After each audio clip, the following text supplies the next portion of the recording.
Noël, un rite païen avant de devenir une fête chrétienne, vous le disiez, avec la célébration de la naissance de Jésus, une fête qui a son écrin d'exception au Nérac à Aveyron. Corinne Lebrave, Clément Alette.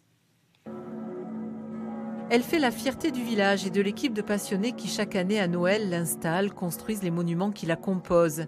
Et comme le décor est naturel, ils sont aux petits soins. Il faut arroser la mousse, il faut récupérer les santons qui sont tombés, il faut faire un peu les scènes. Vous savez, vous avez des pierres qui sont un peu les unes sur les autres, il faut faire attention qu'elles ne tombent pas. Au cœur de l'église du Nérac, cette crèche impressionnante rend hommage à la beauté de l'Aveyron. Elle occupe tout un bas-côté de la nef, 40 mètres carrés d'exposition, un défi un peu fou qui a démarré en 2010 lors d'un repas de famille.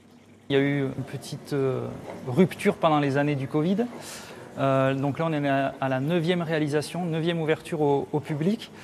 Et en heures de travail, on a environ, je crois que c'est de mémoire 600 heures environ pour le château d'Estaing. C'est sur ce bâtiment-là qu'on avait à peu près compté, et après on a arrêté de compter les heures. Depuis le début, les bénévoles du foyer rural sont venus prêter main forte et c'est Gérard, menuisier à la retraite, qui a réalisé la toute dernière création, un célèbre clocher flammé qui attend le reste de l'église.